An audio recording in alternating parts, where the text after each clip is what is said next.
The Chandian Effect, explaining the modus operandi behind near-death experiences, religious visions, and other paranormal projections, by David Christopher Lane, narrated by Steve Williams. History. David Christopher Lane was invited to give a special lecture on the Chandian Effect at a conference on the interface between sociology and religion at California State University, Fullerton, on October 12, 2015. This book is an extended version of that presentation. Dedication. I am happy to dedicate this book to my philosophy students at Mount St. Antonio College, where I have been a professor for the past 27 years. The Chandian Effect. Why is it that Christians who have near-death experiences tend to see Jesus but not the multiple arms of Shiva? Why is it that mystics who claim to have extraordinary visions invariably see only those spiritual figures that are part and parcel of their cultural upbringing? These questions and those related to them came to the forefront of my mind when, on a research trip to northern India in the summer of 1978, I first met Baba Fakar Chand, a then 92-year-old sage who had been meditating for over 70 years, several hours a day, practicing Shabad Yoga, an ancient yogic technique wherein one tries to induce a conscious near-death experience.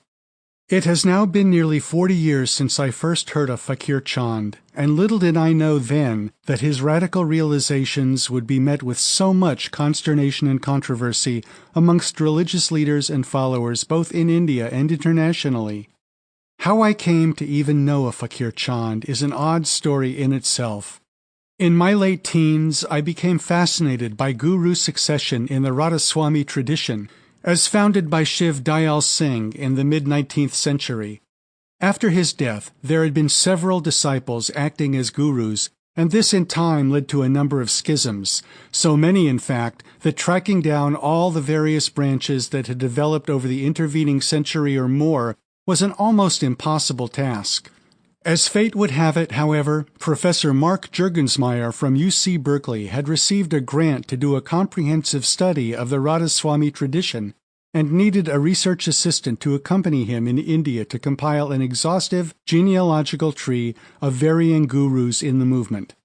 Given my background in this area and my growing collection of obscure books from different branches, I was lucky to be in the right place at the right time, and just minutes after meeting with Professor Juergensmeyer at his home in the Berkeley Hills, I was invited to go to India that very summer.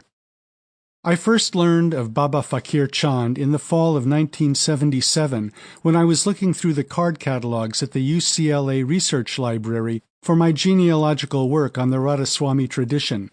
I found an obscure book edited by Seth Achal Singh entitled World Religious Conference, Delhi, 1957, listed under the unclassified section. After tracing the book, I noticed it contained two striking pictures. The first was of Pratap Singh, the then-current Satguru of the Namdari Sikhs, and the second one was of Fakar Chand. I immediately surmised that this fakir must be the same one mentioned in Agam Prasad Mathur's Radhaswami Faith, a historical study that I had read earlier. I subsequently wrote to the sage, wondering if he was still alive. The only address I had was Manav Mandir, Hoshiarpur, North India. To my joyful surprise, in less than 4 weeks I received a letter from Fakar Chand along with 3 books, including one entitled Light on the Anand Yog, written by his guru, Shiv Brat Lal Varman. 7 months of continuous correspondence followed. Finally, I asked Fakir if I could visit him when I came to India in the summer of 1978. My job included visiting the various Gadi Nashins, spiritual heads, in the different Sangats. Fakir kindly agreed to my request, cabling me to come direct from Delhi when I arrived in India. I still vividly remember my first trip to Hoshiarpur. I stood in the crowded Delhi train station trying to figure out how I could secure passage on the train when an Indian gentleman behind me asked about my travel plans. I hesitated, thinking that he would know nothing about Fakir or the Bhiman temple. I was wrong. When I mentioned the saint and my destination, his face lit up, and he said excitedly, "My grandmother is a great devotee of fakirs. In fact, the guru will attend my sister's wedding in a few days. I will cancel my earlier train ride so I can go with you and guide your way." Although I never did meet this mysterious gentleman again, he did help me arrange my passage and told me something of the interesting city of Hoshiarpur, which is near the foothills of the Himalayas. After an 8-hour train ride through the night to Hoshiarpur, I took a bicycle rickshaw from the train station to Manav Mandir. The scent of the morning air and the lingering dawn light through the clouds had a strange impact on me. I felt as if I had entered a forgotten homeland. An odd sense of déjà vu affected me. I spotted a photograph of Fakar Chand inside the entranceway that immediately caught my eye. Why does he look so familiar to me? I pondered to myself. Then, at the moment of my arrival, an old devotee of fakirs enthusiastically greeted me, saying, "We have been expecting you. You have come on a most auspicious occasion, Guru Purnima Day."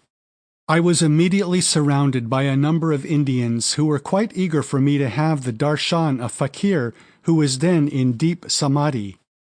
At first glance, Fakar Chand did indeed seem completely unconscious of this world, but when I bowed in front of him, he rose up fully awake and hit me on the back strongly with his hand, giving me an affectionate welcome. Fakir's Biman temple was unique. Instead of just pictures of gurus who belonged to Fakir's direct lineage, there were photographs of masters from almost all of the Radhaswami lineages, including a huge color portrait of Sawan Singh, the last Garinashin at Beas. Adorning the end of the hall was a life-size statue of Fakar Chand's guru, Maharishi Shiv Bratlal. After a little rest, I was invited to attend Fakir's morning satsang that was held outside due to the large crowd. The Sevadars in charge kindly gave me a chair to sit on since I was not used to sitting cross-legged. I can never forget Fakir's animated expressions during the satsang. As the crowd was singing shabads, hymns of devotion, Fakir, with his eyes closed, would swing his hands as if conducting a concert. Then, after the completion of the shabads, Fakir spoke in Hindi about various aspects of Sant Mat. Surprisingly, given my limited knowledge of the language, I understood the gist of Fakar Chand's discourse, one which is echoed throughout his writings. Quote, "When I came to this line as a guru, my eyes were opened. Why? Because to those who regard me as their master, my image appears to them in their meditation, in their dreams, and even in their state of wakefulness, and guides them, whereas I remain unaware of all this. A lady sent me a letter stating that she was having a bath in a river in Kashmir.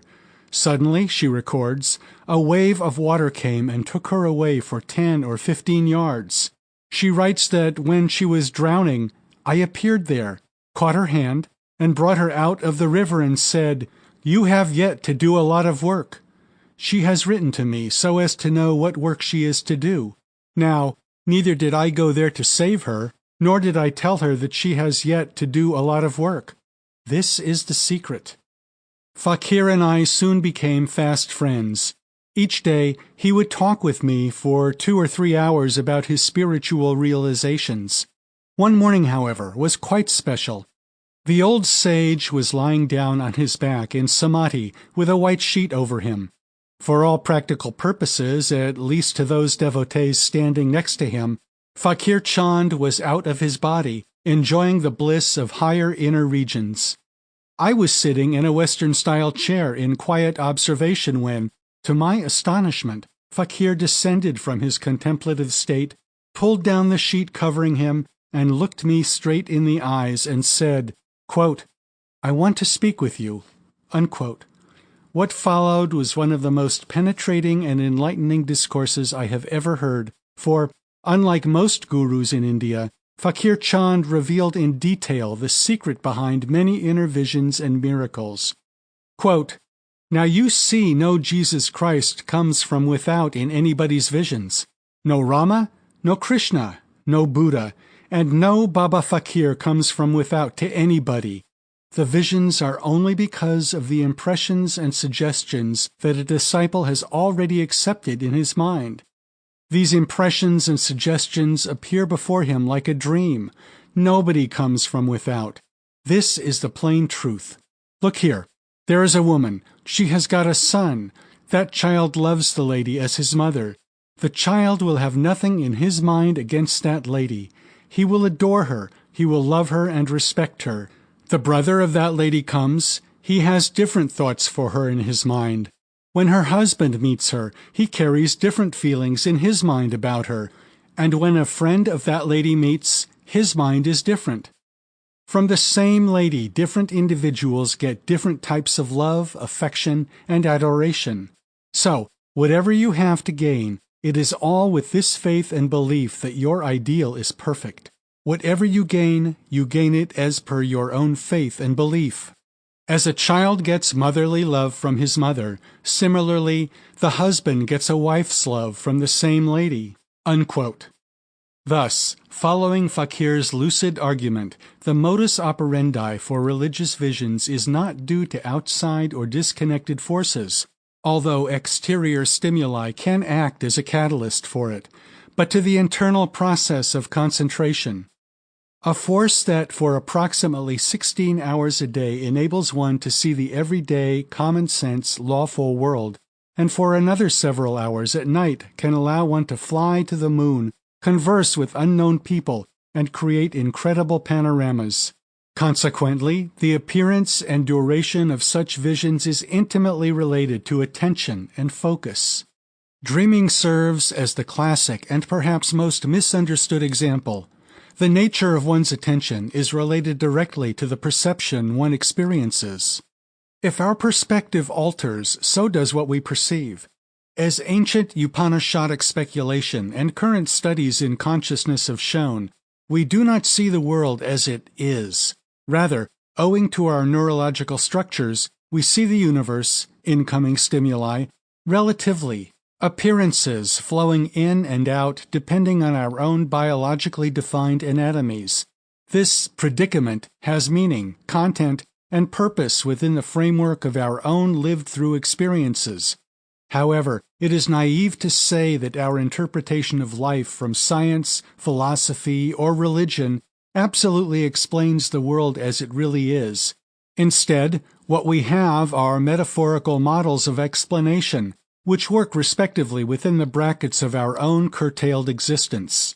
The unseen thread, the larger gestalt, however, will go by undetected. With sharply contoured, mathematical if you choose, operating mechanisms, we find ourselves living in a universe understood not by pure perception, but by alternating analogs. What these metaphors are, or more precisely, which limited stream of reality we behold, depends on what I call the Chandian Effect, the experience of certainty named after the late Fakar Chand, who was the first person in the Sant Mat tradition to bring this issue to light. It is from this bedrock quality that we distinguish, acknowledge, and discriminate so-called reality from appearance or illusion. What we call the actual world is dependent solely upon the vibration and consistency in the persuasiveness of certainty. Although we can see, hear, smell, and touch our reality, what determines our conviction that this world is real is not so much based upon objective datum as it is on our subjective feeling, even if chemically modified, of certainty. The experience of certainty is a propelling force behind how we make up our days, fashion our plans, articulate our hopes. If there occurs a break in the Chandian Effect, sleep too little or drink too much for examples, our normal waking state collapses into a passing phantasm. Like our nocturnal dreams, it gets stored away and temporarily forgotten. The experience of certainty is so overwhelming that when it radiates forth, the question of illusion seldom arises. Just as the chair is quite solid when we strike it with our hand, so too does the world appear concrete and vivid when the Chandian Effect pervades. But dreams can, on occasion, seem as certain as anything in the waking state, and sometimes in lucid dreams or near-death events, even more luminous than anything we have experienced before. If both dreaming and the waking state are the result of our brain simulating internal and external stimuli, then what makes us certain of reality is, ironically, also a simulation, and the distinction between the two is not as clear as we might suspect. Our state of reality is determined by the movement of consciousness into various expressions of the Chandian effect. Each level of awareness is controlled and empowered by the degree of certainty we experience, which is determined by the intensity and duration of its minimum threshold, which is precisely the point at which one state, e.g. the waking state, blurs or fuses with another state, e.g. dreaming. The single most obvious example is whenever we try to stay awake for more than 2 or 3 days at a time, and, being deprived of sleep, our dream world intrudes upon our otherwise sane reality. We are predisposed to call the waking state real because it is longer and hence by extension more vivid than the dreaming state. Yet, we generally say this only when we are awake, but never while we are dreaming. The reason behind this is simple.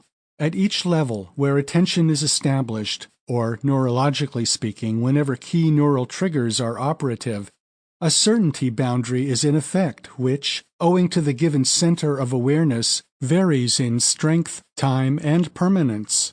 Hence, even the waking state, although seemingly vivid, only lasts about 18 hours normally until the Chandian effect, or neural parameters, structured upon this level runs down below the minimum threshold and our consciousness shifts to another region.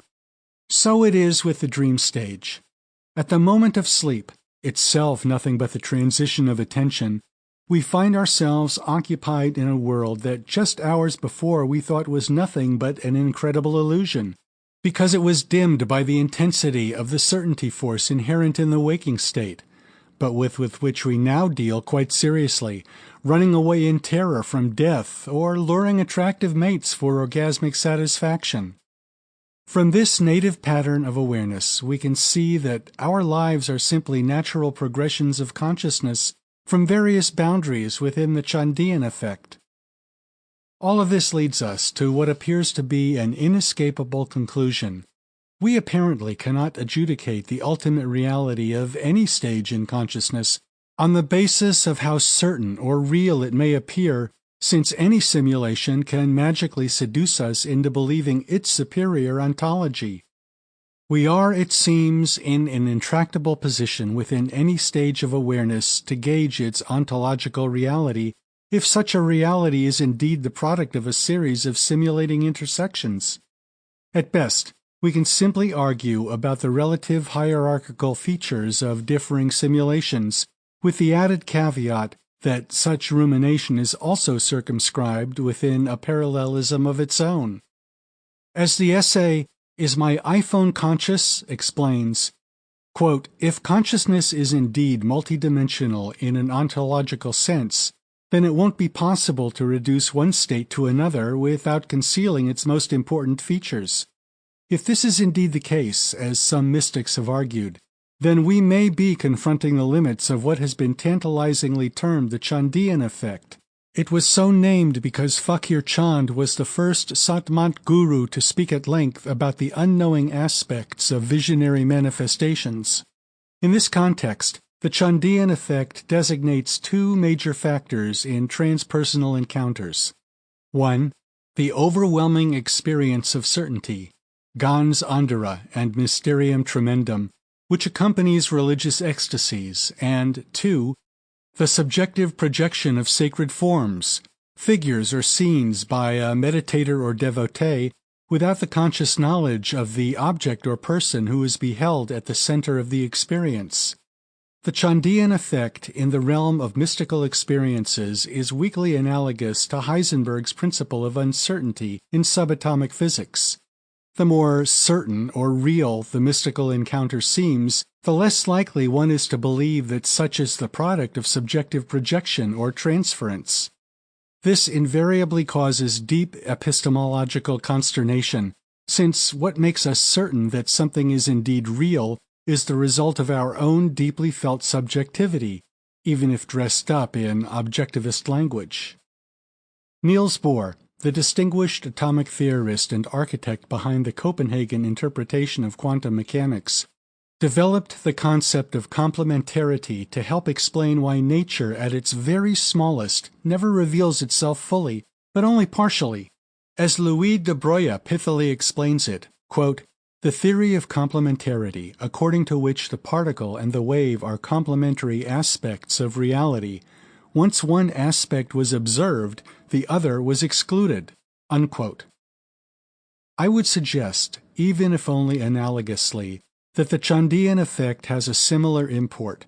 For instance, a nightmarish dream at night rises and falls to the degree that we think it is real.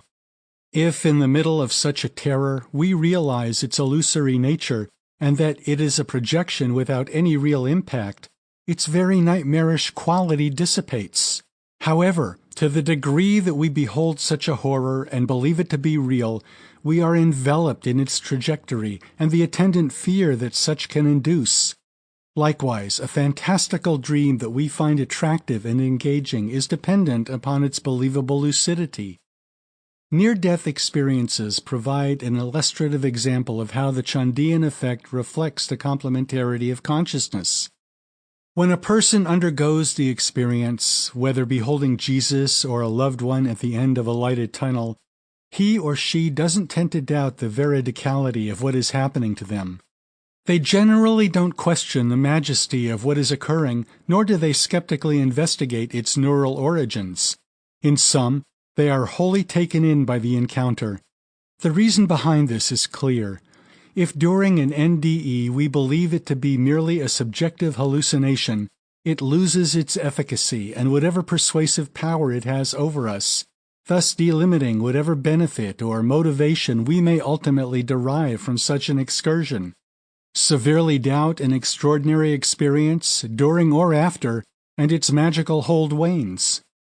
The brain is a master trickster and generates cerebral mirages precisely to force us to make quick decisions or prompt certain patterned actions.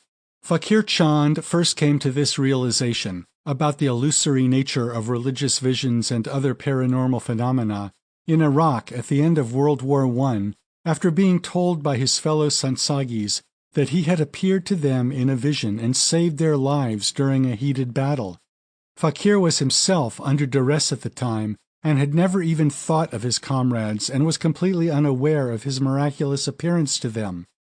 Later, when Fakir was appointed to be guru in his own right by Maharishi Shiv Bratlal, he started to receive hundreds, nay thousands of reports from India, Europe, and America about wondrous visions and occurrences concerning him and his spiritual powers.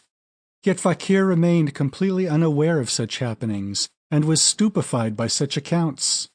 This prompted him to question and doubt the visions he had of his own guru and the like. Fakir became convinced that all such phenomena were self-generated projections, but that naive devotees worldwide were mistakenly attributing them to their respective spiritual leaders and teachings. Because of this psychological transference, unscrupulous gurus, masters, and mystics were deriving untold status and power, since they never revealed their own ignorance in such proceedings. Analogously, this was akin to what the Wizard of Oz was doing to Dorothy and her friends by not telling them the truth that he was only a balloonist from Kansas who actually had no magic power whatsoever. Fakar Chand then started to unlock the mechanics behind why certain visions occurred to him. He also became skeptical of psychic phenomena, even questioning the most treasured experiences of his early life that he had always believed were divinely orchestrated. Fakir suspected that there were alternative explanations for why he had such experiences, but he was blinded from exploring them because of his deeply religious nature. In this pursuit, Fakar Chand focused on looking for hidden variables behind why he had such strange visions and synchronicities. Fakir recalls having remarkable visions of Lord Krishna almost daily, until a startling incident occurred which made him doubt the veridicality of his numinous encounters. As Fakir explained to Professor Mark Juergensmeyer back in the summer of 1978, Quote, "Once I was going and Lord Krishna was going ahead of me. There was some cow dung lying on the ground. That image of Lord Krishna asked me to eat that cow dung. I took a morsel of cow dung and ate it. When I reached home, I thought that in no religious book is it written that an image of Lord Krishna or Rama had ever directed any disciple to eat cow dung. So I thought that it was not the real Krishna who had asked me to eat the cow dung." Unquote.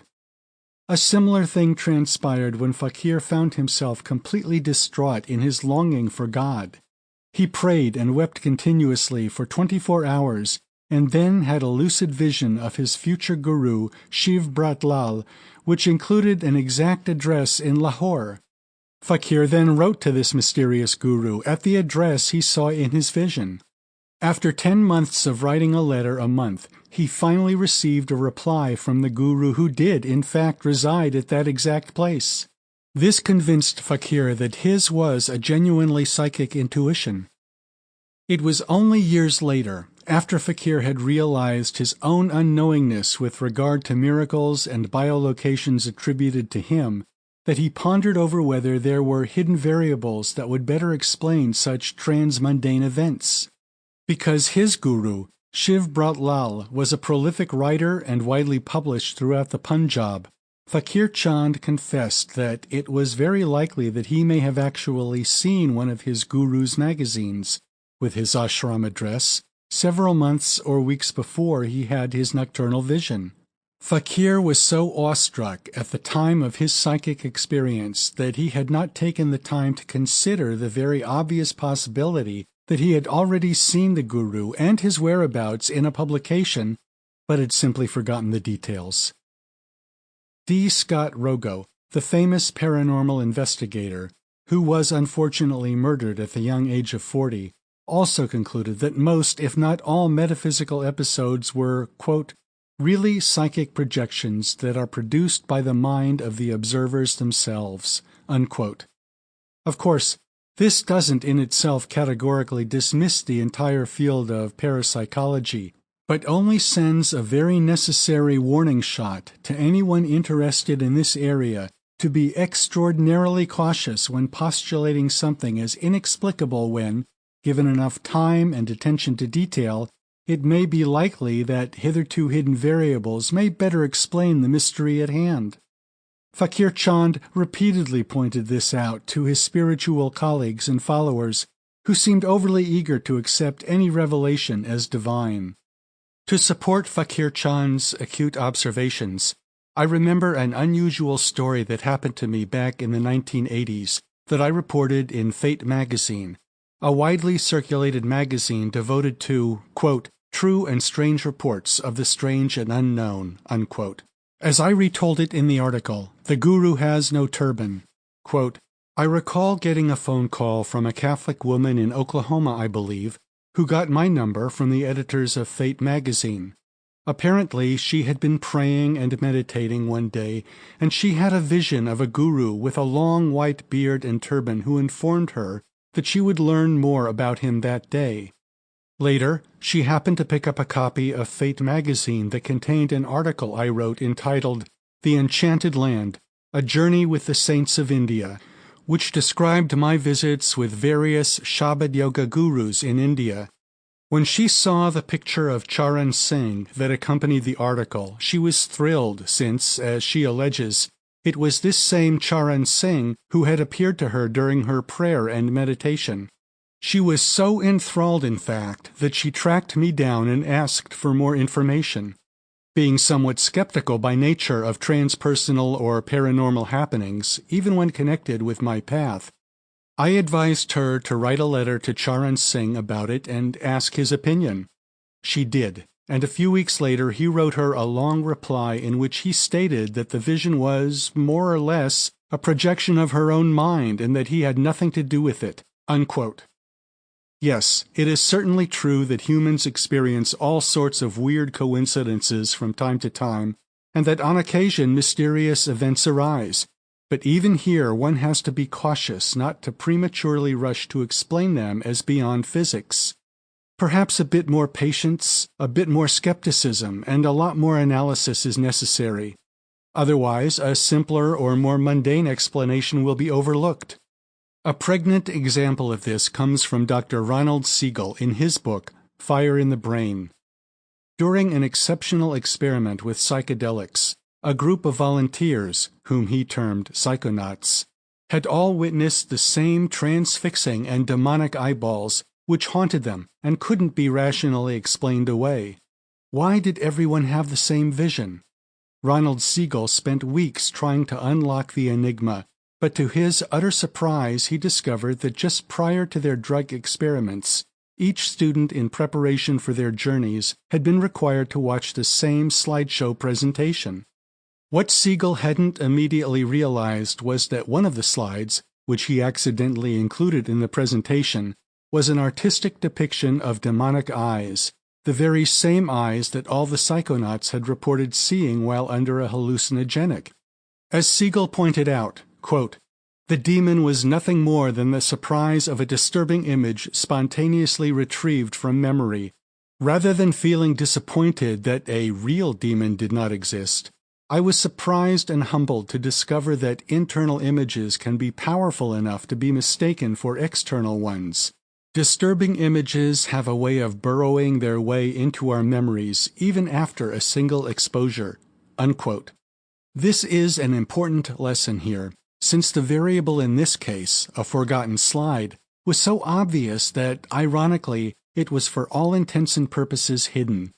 If Ronald Siegel hadn't investigated further, he and his associates may have elevated the strange vision from its pedestrian origins to cosmic dimensions. So it is the case, I suspect, with many so-called psychic encounters of the first kind. For instance, ever since I read Autobiography of a Yogi when I was 11 years old, I was mesmerized with Self-Realization Fellowship's claim that Yogananda's body after death didn't decay as one might suspect. SRF has long championed this remarkable feature as suggestive of something divine. Yet Jeffrey Falk, a one-time follower of SRF's Kriya Yoga path, demonstrates that there was nothing unique or even special about what happened to Yogananda's body after death. Yogananda shuffled off the mortal coil for the final time, i.e. entered Mahasamadhi, in 1952. Immediately thereafter, SRF has since wildly claimed his unattended body began manifesting a divine incorruptibility. A notarized statement signed by the director of Forest Lawn Memorial Park testified, quote, "No physical disintegration was visible in his body even 20 years after death. This state of perfect preservation of a body is, so far as we know from mortuary annals, an unparalleled one." Yogananda's body was apparently in a phenomenal state of immutability, unquote, in Yogananda, 1998. The editors at Self-Realization Fellowship, in SRF, 1976, then waxed eloquent. This is as it should be. Paramahansa, flawlessly perfect soul that he was, could not possibly have chosen for tenement a body that was not in pre-established harmony with the purest conceivable soul. And yet, as Robert Carroll, 2004b, has noted, the statement quoted by SRF of the director of Forest Lawn, Harry T. Rowe, is accurate, but incomplete. Mr. Rowe also mentioned that he observed a brown spot on Yogananda's nose after 20 days, a sign that the body was not perfectly preserved. In any case, the SRF's claim that lack of physical disintegration is, quote, an extraordinary phenomenon, unquote, is misleading. The state of the yogi's body is not unparalleled, but common. A typical embalmed body will show no notable desiccation for 1 to 5 months after burial without the use of refrigeration or creams to mask odors. Some bodies are well preserved for years after burial. And indeed, with regard to embalming, in the full text of Mr. Rowe's letter, reprinted in the SRF published 1976, Paramahansa Yogananda, in memoriam, we find, Paramahansa Yogananda's body was embalmed on the night of March 8th, with that quantity of fluid which is customarily used in any body of similar size. And the, quote, miracle, unquote, then was what exactly? apparently only that the body was relatively well preserved even with the funeral home having used no creams to prevent mold, in addition to the embalming. Yet, even there, Harry Edwards's 1995 research in soliciting the opinions of a pair of independent, licensed embalmers disclosed the following experience on their parts. Quote, "I'm sure we've had bodies for 2 or 3 months with good preservation. This is not unusual. Creams are not necessary." Unquote. Quote, "Preservation for 20 days through embalming is not unusual. We can keep a body a month or 2 without interral. An embalming fluid with a lanolin base will have a humectant which prevents dehydration, which is the major concern." Unquote. As Edwards' embalmers further noted, the circulation of air around Yogananda's body would have been largely prevented by the casket's heavy glass lid, with that too impeding the desiccation of the body. So the miracle then was, what exactly? Perhaps only that SRF has gotten away for over 50 years with presenting a phenomena which is perfectly ordinary, as if it were some kind of a, quote, sign, unquote, to prove the divinity of their eminently human founder. While there may indeed be a psychic realm, it behooves us to look first for ordinary explanations of the supernatural, since it is far too easy to neglect those physical elements that may explain that which we too often take to be inexplicable. I appreciate that it is very difficult to doubt our own experiences in this regard, since they tend to impart so much meaning and magic to our day-to-day lives. But if we fail to do so, we run the very real risk of mistaking a mirage for reality.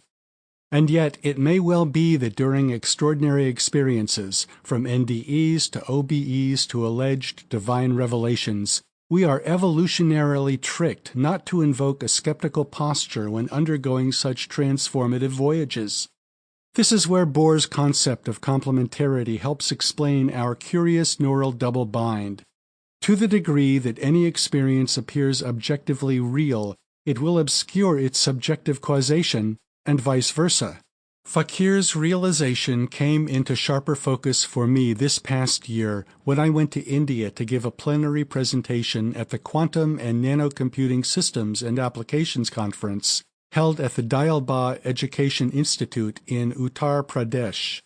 Before I undertook the 3-hour journey from Delhi to Agra, I got a chance to meet with Professor Bhagat Ram Kamal, current spiritual leader of Manav Mandir in the Punjab, and a longtime friend who I first met at Fakar Chand's ashram back on Guru Purnima Day in July of 1978. We even went together to the Brigyu Samhita, the ancient astrological book that I first wrote about back in 1982 and republished with additional material on Integral World. Professor Kamal initially met Baba Fakar Chand in 1956 and knows his teachings probably better than anyone now living. Professor Kamal related to me that he used to have inner visions of Fakir in his meditation. However, an incident occurred concerning his father that changed the course of his spiritual development. In 1972, Professor Kamal's father was seriously ill and had an extraordinary experience, probably best described as a near-death vision, where he was taken out of his body into the upper astral regions by 2 persons in white clothing. He then witnessed a line of people receiving a karmic review of their good and bad deeds and being sent to various regions because of them. Kamal's father prayed at that moment to be released from his judgment, and right then his son appeared, Professor Bhagat Ram Kamal, along with Baba Fakar Chand, who then instructed the 2 persons in white, and apparently those doing the karmic review, to release Kamal's father and send him back to his body. After this NDE, Kamal's father explained in detail to his sons what happened to him and how he was saved. Professor Kamal was wonderstruck by it and went to Baba Fakar Chand to tell him in detail about what happened to his father and to thank him. Fakir then asked Professor Kamal if he was aware of appearing to his father like that, and Kamal looked at his guru and pulled both his left and right ears down in a very humble gesture, admitting that he was quite unaware of appearing to his father. Baba Fakar Chand then explained to his disciple that all such visions, even the visions that Professor Kamal was having of him, were illusions, projections of his own mind due to his faith and concentration. This is a point Fakir has discussed in detail in his many books. The movie Contact, based on Carl Sagan's novel of the same name, captures the essence of the Chandian Effect when its heroine, Ellie, played by Jodie Foster, encounters intelligent aliens via a sophisticated wormhole. However, the alien intelligence manifests as her deceased father, Ted, in order to make communication more comfortable. As the original movie script retells it, Ellie: "Dad?" She sobs. He holds her.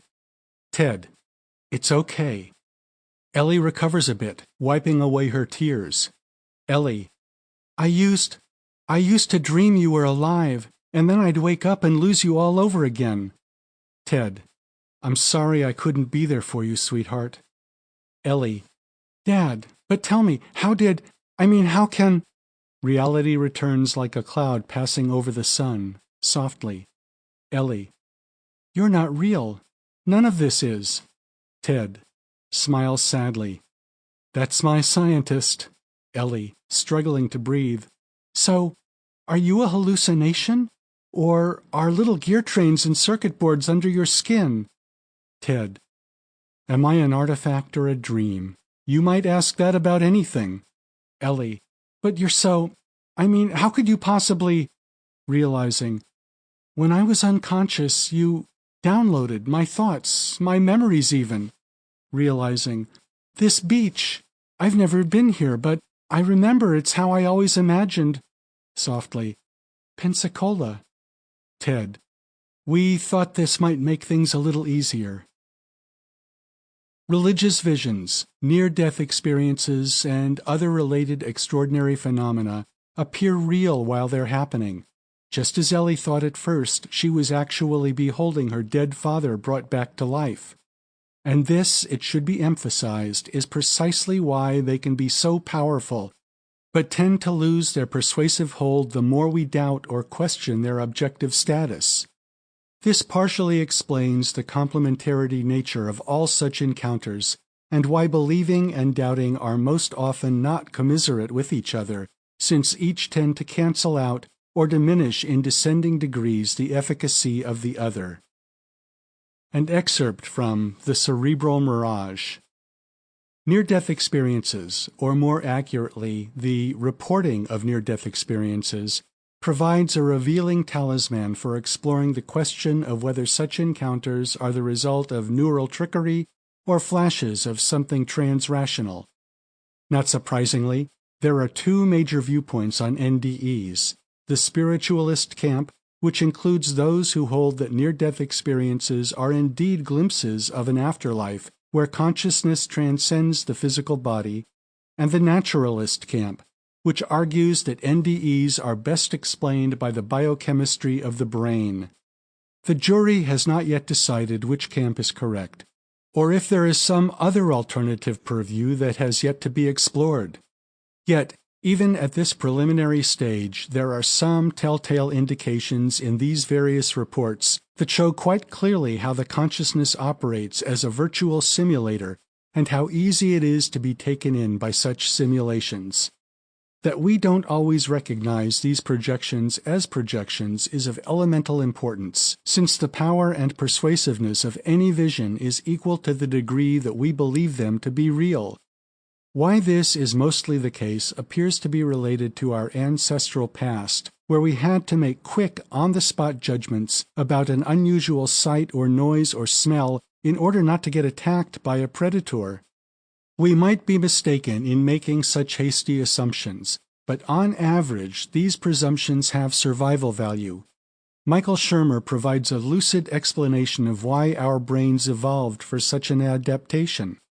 Quote, "In my 2000 book, How We Believe, I argue that our brains are belief engines, evolved pattern recognition machines that connect the dots and create meaning out of the patterns that we think we see in nature.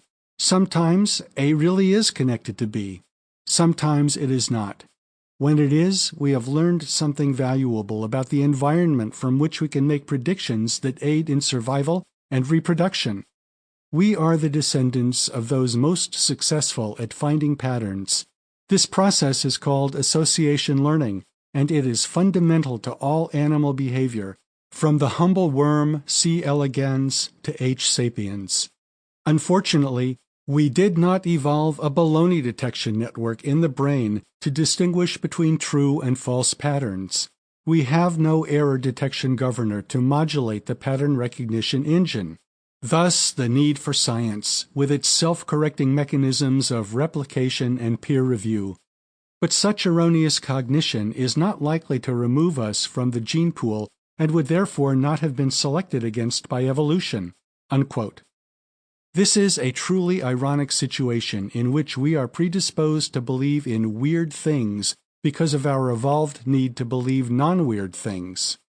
In other words, according to Harvard University biologist Kevin R. Foster and University of Helsinki biologist Hanna Kokko, quote, "The inability of individuals, human or otherwise, to assign causal probabilities to all sets of events that occur around them will often force them to lump causal associations with non-causal ones.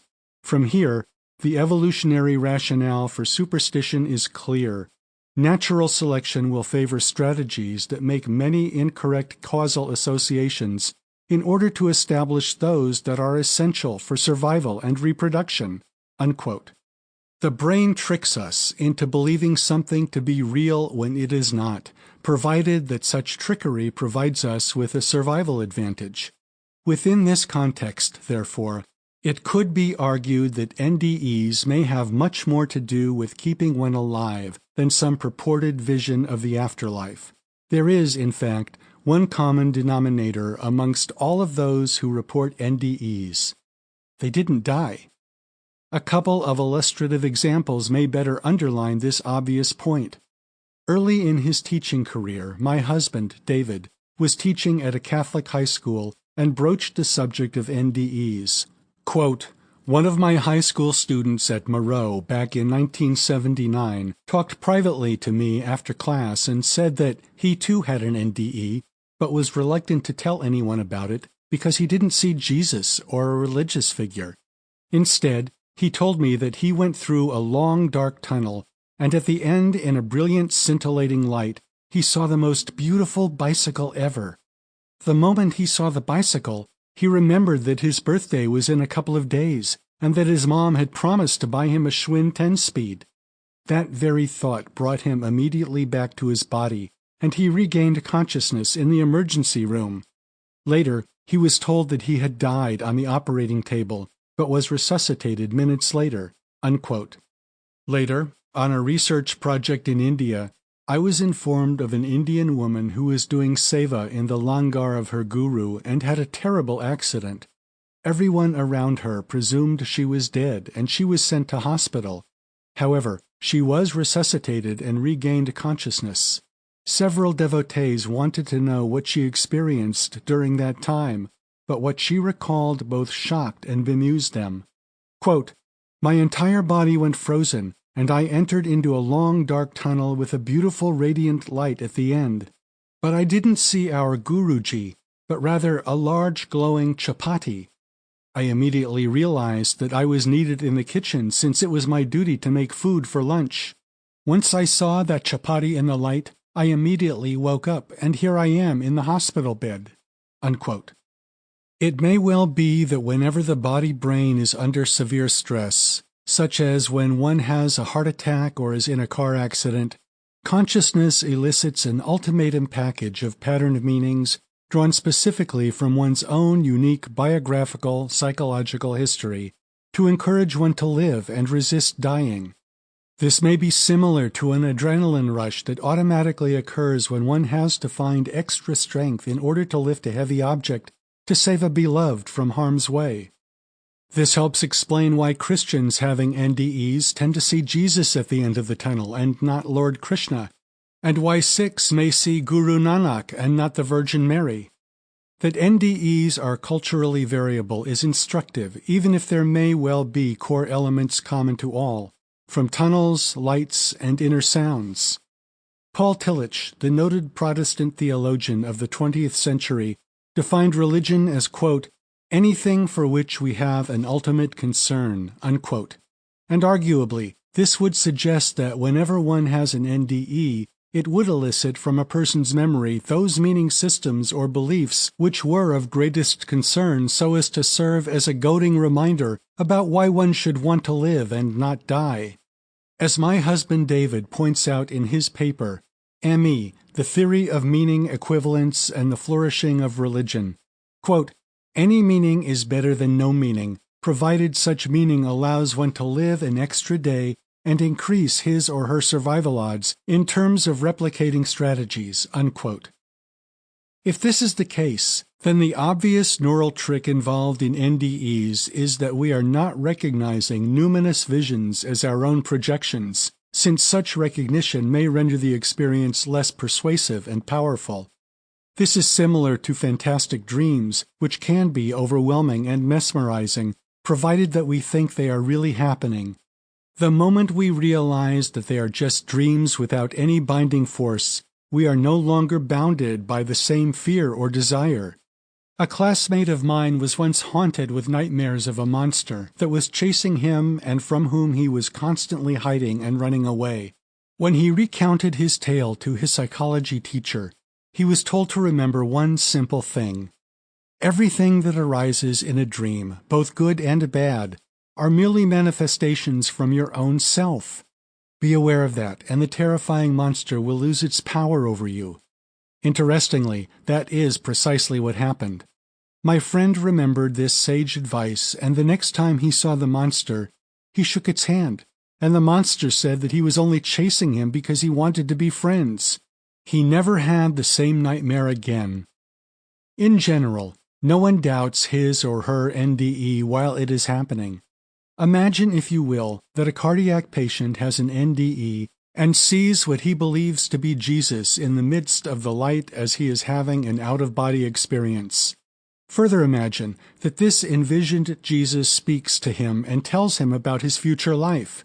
Yet, right in the middle of the proceedings, the patient starts asking all sorts of impertinent questions to the apparition, such as, "How do I know it is really you, Jesus? Why do you look like the paintings from my childhood education at St. Francis Elementary School? What took you so long to show up?" etc. The brain has an amazing ability to make us believe almost anything it engineers, and herein lays the great epistemological conundrum for would-be mystics. How does one determine what is real versus illusory? We already know from our own lives how easy it is to be duped by a whole array of mind-teasing illusions, so why would going within be any easier? Aldous Huxley, of course, famously argued that the mind was a filtering mechanism and that human consciousness simply couldn't function if it were allowed to receive all incoming data streams. If such a situation were to occur, perhaps our only viable response would be one of perpetual catatonia. The ability to function for a set duration in any relative geometric space means that one must be largely edited by the physical rules governing such an enclosure. Hence, my psychology is the product of the intersection of physics and biology, even if I may be subjectively oblivious to how these laws actually work. For further reading, The Unknowing Sage, The Life and Work of Baba Fakar Chand, Del Mar Press, 1981. The Great Sage of Hoshiarpur, The Movement Newspaper, 1981. The Reluctant Guru, The Life and Work of Baba Fakar Chand, Laughing Man Magazine, 1982. The Hierarchical Structure of Religious Visions, The Journal of Transpersonal Psychology, 1983. The Himalayan Connection, UFOs and the Chandian Effect, The Journal of Humanistic Psychology, 1984.